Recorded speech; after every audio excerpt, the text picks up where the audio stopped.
구독자 여러분 안녕하십니까? 밀림입니다. 효시민의 각자도생 40회가 방송됐는데요. 설마 하던 출생의 비밀이 드디어 터졌습니다. 지난주 최맹희는 태민과 태호가 서로 적이 되어 싸우자 이 싸움을 막기 위해 결국 오랫동안 마음속에 간직하고 있었던 출생의 비밀을 태민에게 털어놓게 됐는데요. 태민아, 태호 네 진짜 동생이야. 너희 둘은 형제야. 이 충격 엔딩 장면에 안방 극장의 시청률이 고공행진했습니다. 이어 40회는 왜 태민이 장숙향 강진범의 아들이 될 수밖에 없었는지 최맹희의 이유가 설명되며 시작됐는데요. 최맹희는 첫째 아들 강진범이 아버지로부터 인정도 잘 못 받는 존재였는데 아이까지 생기지 않자 둘째 아들한테 생긴 아기를 첫째 아들 강진범이 낳은 아이라고 거짓말을 하게 됐던 거죠. 다시 말해 큰아들이 위신을 세워주기 위해 둘째한테 네 아이를 주라고 압력을 준 거죠.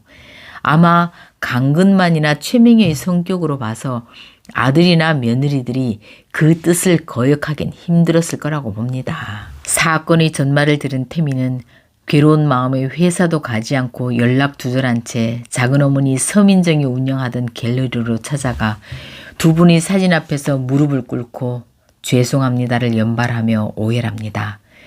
결국 자신을 키워준 부모가 낳은 부모를 죽인 꼴이 됐으니 태민은 과연 어디에 서야 할까요? 태호는 태민이 회사도 나오지 않고 연락이 닿지 않는다고 하자 왠지 신경이 쓰입니다. 갤러리에 다녀온 태민은 진작에 말씀해 주셨으면 태호에게도 좀 더 잘해주고 도우며 살았을 텐데 자긴 세상과 혼자 싸우며 사느라 너무 외롭고 힘들었다고 할머니께 그동안 쌓였던 속상함과 화를 분출하며 이렇게 오랜 세월 친형제 부모 갈라놓고 할머니는 도대체 뭘 얻으려 했냐고 따지는데요. 최맹희는 태민에게 이런 이야기를 미리 못하고 사태를 이 지경까지 만들어 미안하다고 거듭 사과했습니다. 그 순간 우연히 최맹희에게 들어오던 태호가 이 두 사람의 대화를 들었고 결국 태호도 태민이 친형이란 사실을 알게 됐습니다. 한편 태호 일을 돕다 회사에서 잘린 효성은 가족들에게 이 사실을 숨기고 택배 일을 하고 있었는데요. 사정을 모르는 양혜주는 보너스 입금을 왜 안 하냐고 독촉하고 효성은 어쩔 수 없이 사채를 빌리러 가게 되는데요. 우연히 효성이 인당수에서 사채를 빌리고 나오는 모습을 효도가 보게 됩니다. 효도는 사채까지 빌리는 형에게 한 소리 하지만 효성의 사정이 지금 어쩔 수 없는 거죠. 그러나 다행스럽게도 다음 회 예고를 보면 이효성이 미국의 박이사를 찾고 복직이 되는 것 같습니다. 그런데 현재 시청자들이 가장 궁금해하는 점은 대관령 사고사의 범인이 누구냐 하는 건데요. 강진범은 엄마한테 끝까지 나는 안 죽였다고 하다가 아들 태민에겐 사실 죽이려고 쫓아갔던 건 맞다 하고 거기까지는 시인했는데 절대 죽이지는 않았다고 하니 아닌가 보다 싶은데 엄마 최맹희는 또 아들의 범행 장면이 담긴 블랙박스 영상 자료까지 있다 하니 또 죽였나 싶기도 하고 도무지 감을 잡을 수가 없는데요. 다음 회 예고를 보면 장숙향이 형제가 형제를 죽였으니 대관령 사고를 언론에 터뜨리라고 하는데요. 이걸 보면 장숙향의 생각엔 강진범이 강준범을 죽였다는 거네요. 이거 빨리 진실이 규명돼야 할 텐데요. 그런데 다음 회에 장숙향이 그렇게 자신의 입에 혀처럼 움직이는 염전무에 따귀를 때리는 장면이 있는데요. 왜죠? 염전무가 뭘 잘못한 걸까요? 효심 집에선 효준과의 하룻밤으로 임신한 미림이 의천빌라로 찾아오자 선순이 몸져 눕고 효심은 결국 선순을 대신해 카페를 보게 되는데요. 효심을 보기 위해 카페로 온 태호는 서빙을 도우며 즐거운 시간을 보낸 후 의천빌라로 함께와 할머니한테 올라갑니다. 한편 태호는 장숙향을 구속시킬 증거를 마련해 나가는 중인데요. 먼저 장숙향이 매수한 장학재단의 회계 직원에게 장숙향과 염전무가 시켜 운용금을 태호 이름으로 된 페이퍼 컴퍼니에 이체하고 있었다고 말하는 걸 녹취한 후에, 그리고는 자신이 또다시 구속되면 일주일 내로 페이퍼 컴퍼니에 들어온 돈을 숙향의 계좌로 이체하라고 지시합니다. 또한 며느리 노릇을 자처하는 미림은 생사도 모르는 사람을 제사 지내는 선순의 모습을 보고 효심 아버지 찾는 일에 발벗고 나서게 되는데요. 아마 미림 덕에 곧 효심 아빠가 등장하게 되는 것 같은데, 도대체 자식 넷을 버리고 이제야 나타난 효심 아빠의 비하인드 스토리가 뭘까요? 뭔가 온 가족이 받아들여질 만한 이유가 되려면 기억상실증에 걸려 못 왔다 정도가 가장 유력할 것 같은데 진짜 궁금하네요. 주말 연속극은 대체로 권선징악 해피엔딩으로 훈훈하게 마무리되는데요.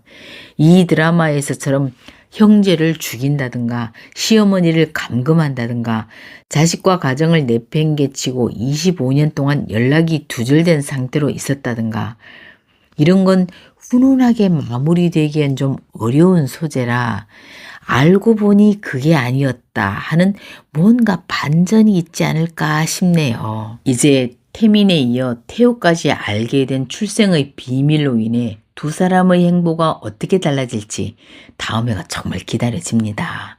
구독자 여러분 안녕하십니까? 밀림입니다. 효시민의 각자 도생 41회가 방송됐는데요. 서로 으르렁거리던 두 형제가 이제 마음을 합쳐 태산을 지키기 위해 한마음이 되는 모습에 보는 시청자 모두 가슴 뭉클했습니다. 갤러리에 가서 친부모님을 보고 온 태민은 할머니 최명희를 찾아와 이렇게 오랜 세월 친형제의 부모 갈라놓고 할머니는 도대체 뭘 얻으려 했냐고 따지고 최명희는 태민에게 이런 이야기를 미리 못하고 사태를 이 지경까지 만들어 미안하다고 거듭 울며 사과했습니다. 그런데 그 순간 우연히 최명희에게 들어오던 태호가 이 두 사람의 대화를 듣게 되고 결국 태호도 태민이 친형이란 사실을 알게 되며 40회가 끝났는데요. 이어 41회에선 태호 역시 할머니로부터 친형제인 태민이 사촌형으로 살게 된 사연을 듣게 되는데요.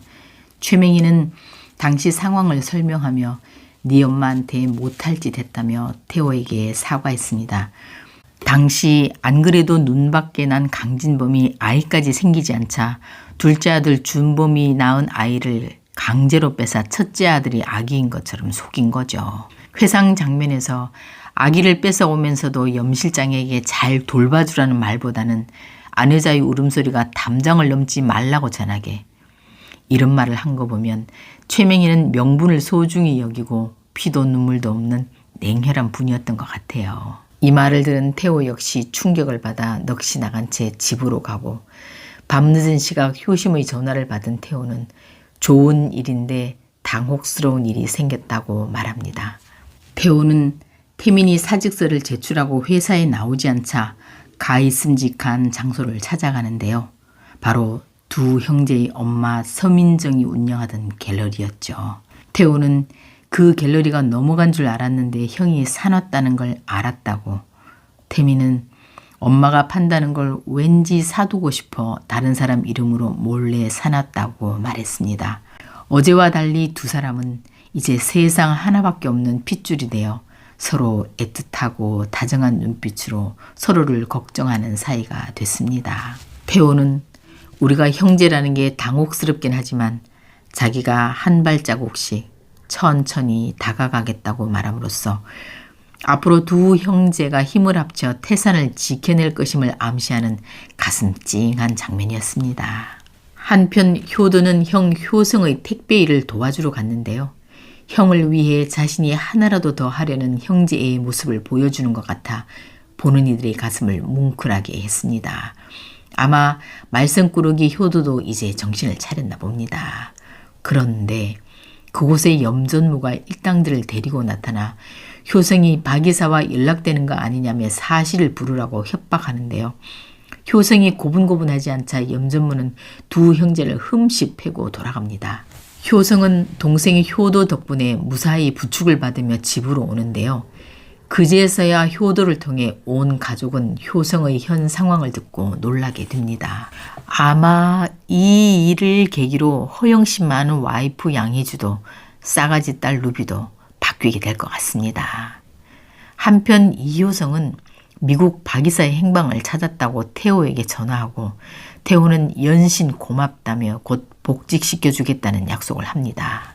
검찰에 불려가 밤샘 조사를 받고 나온 장숙향은 회계 직원 박 대리가 배신하고 박진명 이사가 귀국한 것 같다고 하자 염전무의 따귀를 때리며 화풀이를 합니다. 그리고는 자신에게 오는 언론의 관심을 태산의 비리와 부패로 돌려달라고 그렇게 하면 계열사 하나는 떼주겠다고 최 회장에게 거래를 제안하는데요.